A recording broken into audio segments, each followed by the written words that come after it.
Daniel Shilling, a carpenter from a small Alaskan community called Turnagain, was 46 years old when he set out on a mission in July 2020. He aimed to construct a primitive trail through Kenai Mountains by clearing the wooded mountainside.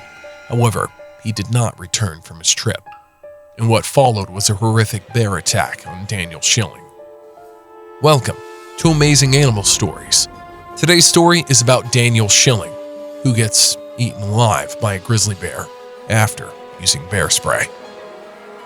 Daniel Shilling preferred to work alone, except for his loyal dog, in the rough and rugged terrain of the Alaskan mountains.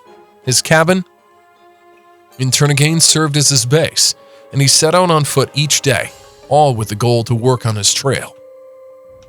The cabin was a few miles away from a paved road connecting Hope to the Seward Highway. It was situated in a picturesque spot about 25 miles southeast of Anchorage. On the morning of July 29th, 2020, Daniel woke up early and saw that the day was blessed with blue, clear skies. He wore his sturdy boots, dressed in gear, and clipped his bear spray canister onto his belt. He also put his handgun into his backpack before leaving for the day's work. While working on the trail, Daniel opted to carry bear spray instead of a firearm as it was more convenient. A shotgun or rifle would have slowed him down and interfered with his work. He had planned to take a short trip and return to the cabin for lunch. After a quick breakfast, he grabbed his water bottle, whistled for his dog, and stepped outside. They headed towards the trail, less than a mile from the cabin. Daniel worked slowly and carefully, sawing down saplings and cutting off branches as he made his way through the great Alaskan wilderness. Meanwhile, his dog explored the surrounding trees and cleared areas. As the day progressed, the thick foliage provided some shade from the rising sun. The work was tiring, and Daniel took a break to catch his breath, wiping the sweat from his forehead and taking a sip from his water bottle. Suddenly, a brown bear charged at him through the undergrowth, catching him off guard. He fumbled for his bear spray and sprayed it at the charging grizzly, but it didn't stop the attack. The bear knocked him down, and Daniel struggled to breathe. The bear's attack had knocked the wind out of Daniel, and it was now on top of him, pressing its massive claws onto his chest. Despite kicking and flailing, he struggled to break free. He hit the bear repeatedly on the snout, which only made it angrier. The bear growled and opened its jaws, revealing saliva dripping from its mouth. It sunk its teeth into Daniel's face, causing him to cry out in pain as a tooth penetrated his hip bone. The bear continued to bite down and scratch at Daniel's chest. The attack was undoubtedly brutal, but the details remain a mystery. Daniel's death was a shock to those who knew him, and it remains an unsolved tragedy.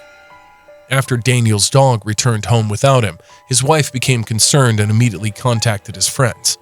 Unfortunately, none of them had seen him. Due to the thick vegetation in the area, it's possible that Daniel didn't see the bear approaching until it was too late. Even if he had his handgun in his backpack, as a friend had mentioned, there likely wasn't enough time to use it. It's uncertain if the dog alerted Daniel to the bear's presence or if he even had time to try and back away.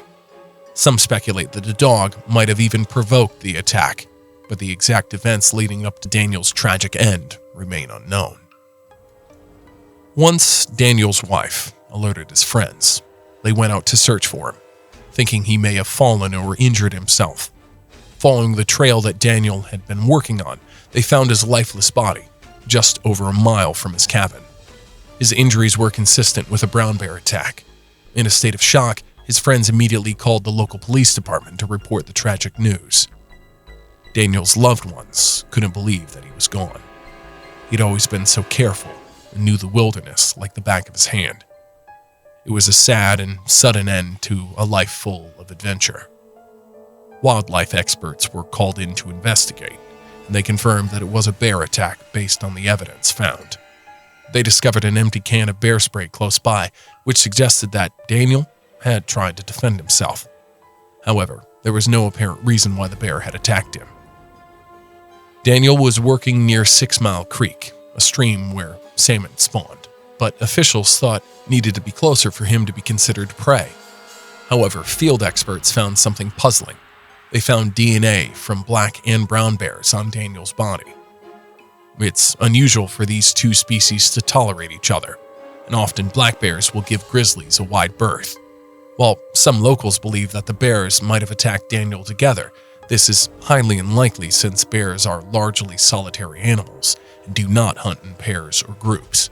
In fact, brown bears have been known to kill black bears. So what exactly happened to Daniel, you might be asking?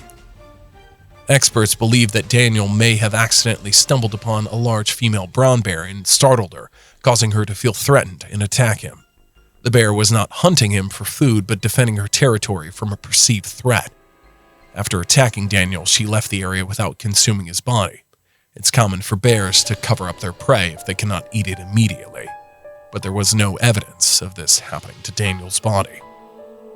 It's important to note that the bear spray is not always 100% effective in deterring a bear attack. In Daniel's case, he may not have had enough time to use the spray before the bear attacked, or the spray may not have been aimed correctly. Additionally, it's possible that the bear was simply too determined or aggressive to be deterred by the spray. It's also possible that the spray was not potent enough to deter the bear at all, as different brands and types of bear spray vary in strength. The wildlife superior in charge of investigating Daniel's death suspected that the bear spray he used may have been faulty. The spray, made by a company called UDAP and sold at Costco in Anchorage, had been flagged as potentially defective for cans produced between March and August of that year. Additionally, there are ongoing concerns about the effectiveness of bear spray, as wind direction could cause it to miss the target.